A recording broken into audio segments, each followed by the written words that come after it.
জামাই 1 কেজি গরুর গোশত নিয়ে এসে বললো, নাও তুমি আজকে নতুন একটা রেসিপি রান্না করবে। তা আমিও রেডি নতুন রেসিপি রান্না করার জন্য। তো আমি সব রকম গোটা মশলা দেখছেন নিয়ে নিছি পাটায়, এখন পিষতে হবে, ঠিক আছে। বাটাবাটি কী যে কষ্ট রে ভাই, কী যে কষ্ট। আমি যার জন্য ভর্তা বানাই খাইতে পারি না, সেই বাটাবাটি কাজই আমার করতে হলো। জামাই বললো নতুন রেসিপি খাবে, তো জামাইয়ের আবদার তো পূরণ করতেই হয়।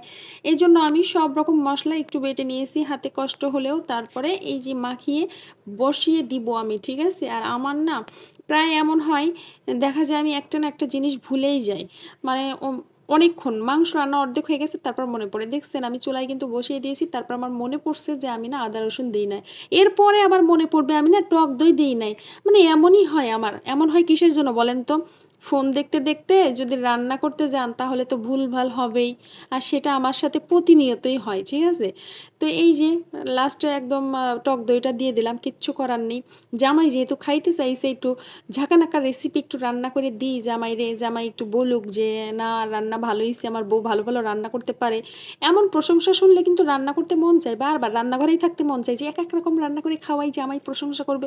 কিন্তু আমার জামাই তো, তার মুখ দিয়ে তো কথাই বেরোয় না, সে তো প্রশংসা করতে জানেই না। যে বউ একটু প্রশংসা করি বউ খুশি হয়ে যাবে, আরে 500 টাকা তো দেওয়া লাগছে না, শুধু একটু প্রশংসাই করবে, সেই প্রশংসাটুকু জোটে না, ঠিক আছে। এমন অবস্থা আমার জামাইয়ের। তো যাই হোক, আমি আজকে হলুদ ছাড়া স্পেশালভাবে একটু গরুর মাংস রান্না করলাম। গুঁড়ো মরিচটা দিয়ে চাইছিলাম একটু কাঁচামরিচ দিব, আবার ভাবলাম বেশি স্পেশাল করতে গেলে যদি আমার জামাই না খায়, তো এই জন্য আর বেশি স্পেশাল করতে গেলাম না। এটা আবার আর একদিন রান্না করে দিব একদম কাঁচামরিচ দিয়ে, ঠিক আছে।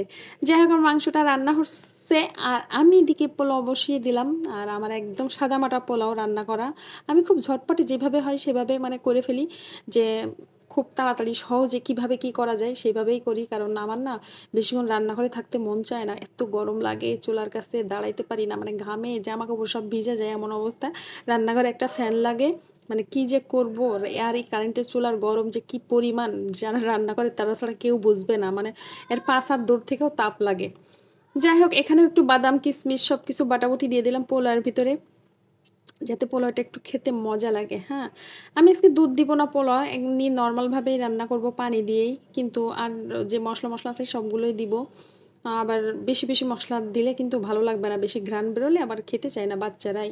তো এই জন্য আমি কম কম মশলা দিয়ে পোলাওটা রান্না করি, কারণ আমার বাচ্চারা না একটু যে অন্য কোনো কিছু দিব, বাদাম এগুলোও খেতে চায় না পোলাওর ভিতরে।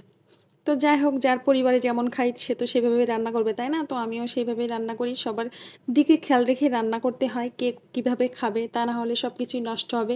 আর যাই হোক, এই দেখেন আমার মাংস রান্না হচ্ছে, আর আলু ছাড়া মাংস কল্পনাই করা যায় না আমার বাসায়, ঠিক আছে। মাংস কম আলু বেশি থাকবে, কারণ এটাই হচ্ছে আমার ঘরের নেচার। কারণ সবার দরকার আলু, তাদের মানে 1 পিস মাংসের সাথে 2 পিস আলু লাগে এমন অবস্থা। যাই হোক, এখানে আমি একটু সাদা করে আলু ভাজি করে নিয়েছি, আর আমার আলু ভাজি দিয়ে পোলাও খেতে খুব ভালো লাগে। আর আমি কিন্তু একটু ঝোল রাখি না, একদমই ভুনা করে ফেলছি।